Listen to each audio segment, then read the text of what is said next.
আসসালামু আলাইকুম। সর্বশেষ আপডেট বাংলা সংবাদ আপনাকে স্বাগত। শুরুতেই জানিয়ে দেব সংবাদ শিরোনাম, পরে বিস্তারিত। আওয়ামী লীগ ব্যস্ত ইস্তেহারে, বিএনপি রাজপথে, ভোটের পরও বিপরীত মেরুতে দুই দল। এরপরেই জানিয়ে দেব অজানা আশঙ্কায় বিরোধীদের প্রতিবাদে বাধা দিচ্ছে সরকার, মন্তব্য করেছে গণতন্ত্র মঞ্চ। এদিকে গণতন্ত্রকে হত্যা করতে চেয়েছিল বিএনপি, বললেন জাহাঙ্গীর কবির নানক। এবং সর্বশেষ জানিয়ে দেব অর্থনীতির অবস্থা খারাপ, জনমনে বাড়ছে ক্ষোভ, মন্তব্য করেছেন জিএম কাদের। শুনছিলেন গুরুত্বপূর্ণ সংবাদগুলোর শিরোনাম, এবার বিস্তারিত। আজকের সংবাদ সম্পর্কে আপনার মূল্যবান মতামত কমেন্ট করে জানিয়ে দিন কোন স্থান থেকে আমাদের সংবাদ শুনছেন অথবা দেখছেন। আওয়ামী লীগ ব্যস্ত ইস্তেহারে, বিএনপি রাজপথে, ভোটের পরও বিপরীত মেরুতে দুই দল। দ্বাদশ জাতীয় সংসদ নির্বাচনের পরও কাটেনি রাজনৈতিক সংকট। বিজয়ী হয়ে টানা চতুর্থবারের মতো সরকার গঠন করেছে আওয়ামী লীগ। অন্যদিকে ভোট বর্জনের পর আন্দোলনে থাকা সিদ্ধান্তে অনড় মাঠের বিরোধী দল বিএনপি। নির্বাচন শেষ হলেও দুই দলের সামনে এখনও রয়েছে বেশ কয়েকটি চ্যালেঞ্জ, যার মধ্যে সবচেয়ে বেশি প্রাধান্য পাচ্ছে আন্দোলন ও কূটনীতি। ক্ষমতাসীনরা মাঠ ছাড়তে নারাজ, পাশাপাশি যুক্তরাষ্ট্রসহ পশ্চিমাদের সঙ্গে আরও সম্পর্ক উন্নয়নে মনোযোগ দলটির। এর সঙ্গে দ্রব্যমূল্য সুশাসন সহ নির্বাচনী ইস্তেহার বাস্তবায়নে গুরুত্ব দিচ্ছে। আর বিএনপি আগের দাবির সঙ্গে জনসম্পৃক্ত ইস্যুতে কর্মসূচি নিয়ে রাজপথে সোচ্চার থাকবে। একই সঙ্গে পাশের দেশ ভারত সহ চীনের সঙ্গেও সম্পর্কের উন্নয়নও নজর তাদের। তবে বাংলাদেশ ইস্যুতে ভারতের নীতি পুনর্বিবেচনা চায়। এর বাইরে নেতাকর্মীদের উজ্জীবিত রাখা, কারাবন্দীদের মুক্তির বিষয়টিও গুরুত্বের সঙ্গে দেখছে দলটি। দ্বাদশ জাতীয় সংসদ নির্বাচনের পরে আওয়ামী লীগের সাধারণ সম্পাদক এবং সড়ক পরিবহন ও সেতুমন্ত্রী একাধিক অনুষ্ঠানে নতুন সরকারের সামনে বেশ কয়েকটি চ্যালেঞ্জ রয়েছে বলে জানান। তিনি বলেন, চ্যালেঞ্জ হচ্ছে রাজনৈতিক, কূটনৈতিক এবং অর্থনৈতিক।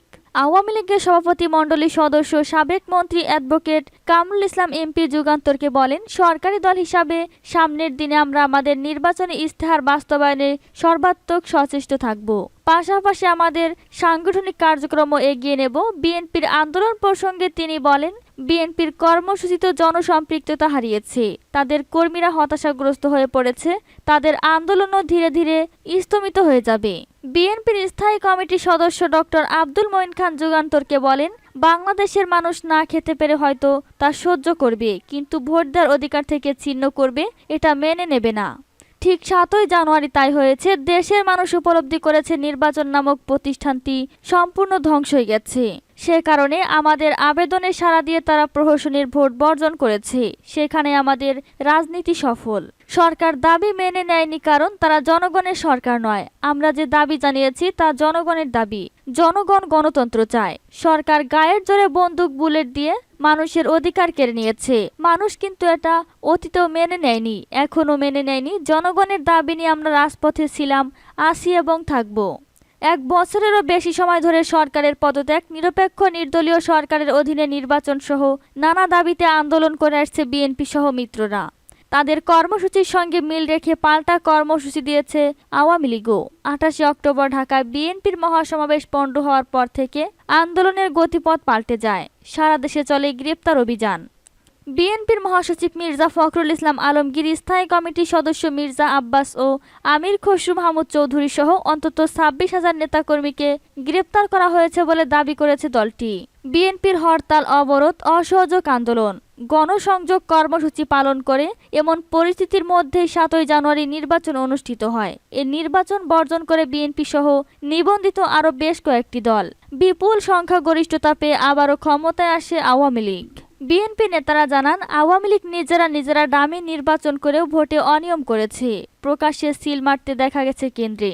সবচেয়ে বড় কথা, তাদের ডাকে সাড়া দিয়ে জনগণ ভোট বর্জন করেছে। এটা একটি সফলতা। যুক্তরাষ্ট্র, যুক্তরাজ্য, কানাডা সহ গণতান্ত্রিক বিশ্ব এ ভোট সুষ্ঠু ও অবাধ হয়নি বলে বিবৃতি দিয়েছে। দাবি আদায় তারা মাঠের আন্দোলন অব্যাহত রাখবেন। ইতোমধ্যে ঢাকা সহ সব মহানগর, জেলা, উপজেলা ও পৌর অর্থাৎ সব ইউনিটে কালো পতাকা মিছিল কর্মসূচি পালন করেছে। শীঘ্রই আবারও কর্মসূচি আসছে। আগের দাবির সঙ্গে দ্রব্যমূল্যের ঊর্ধ্বগতি, গ্যাস ও বিদ্যুতের দাম বাড়ানোর পায়তারা সহ নানা জনসম্পৃক্ত ইস্যুতে কর্মসূচি দেওয়া হবে। নেতারা আরও বলেন, ভোটের পর অনেকের মধ্যে হতাশা থাকতে পারে, কিন্তু ফের রাজপথে নামায় অনেকটা হতাশা দূর হয়েছে। এখন আগের মতো নেতাকর্মীরা উজ্জীবিত। পাশাপাশি কূটনীতিতেও জোর দেওয়া হচ্ছে। নেতারা মনে করছেন, সরকার মুখে যাই বলুক না কেন, বাস্তবতা হচ্ছে দেশের অর্থনীতির অবস্থা ভালো নয়। মেয়াদ পূর্ণ হওয়ার অনেক আগে সরকারকে পদ থেকে বাধ্য করবেন তারা। অজানা আশঙ্কায় বিরোধীদের প্রতিবাদে বাধা দিচ্ছে সরকার, মন্তব্য করেছে গণতন্ত্র মঞ্চ। গণতন্ত্র মঞ্চের নেতারা বলেন, ডামি নির্বাচন ও ডামি সংসদ অধিবেশনের প্রতিবাদে বিরোধী দলগুলো কর্মসূচিতে সরকার অজানা আশঙ্কায় বাধা দিচ্ছে। মঞ্চের নেতাদের অভিযোগ, গণতন্ত্র মঞ্চ, বিএনপি সহ সব বিরোধী দলের কর্মসূচিতে হামলা করা হয়েছে, এমনকি কর্মসূচি বন্ধ করতে বাধ্য করা হয়েছে। গণসংহতি আন্দোলনের কার্যালয়ে আয়োজিত গণতন্ত্র মঞ্চের এক সভায় নেতারা এসব কথা বলেন। মঞ্চের নেতারা বলেন, অবৈধ নির্বাচন ও সরকারের কার্যভার গ্রহণের মাধ্যমে দেশকে স্থায়ী সংকটের মধ্যে ফেলা হচ্ছে। সরকারের দুর্নীতি ও লুটপাটে ব্যাংকগুলো নিঃস্ব হয়েছে। অর্থনৈতিক পরিস্থিতি ভেঙে পড়ার ফলে দ্রব্যমূল্য বৃদ্ধি পাচ্ছে।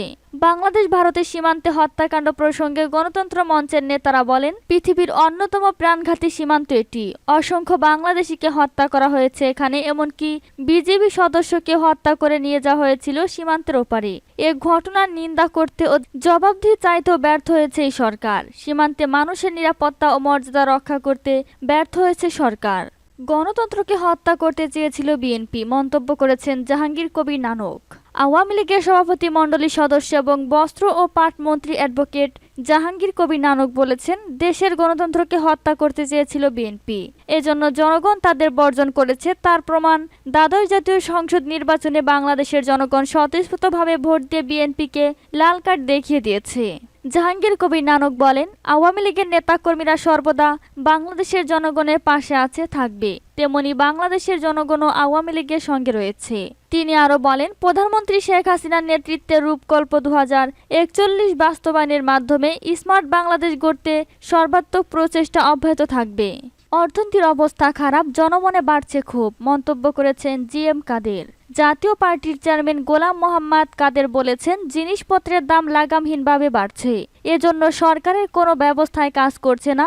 নিত্যপণ্যের ঊর্ধ্বগতির কারণে কষ্টে থাকায় ভেতরে ভেতরে মানুষের মধ্যে ক্ষোভ বাড়ছে।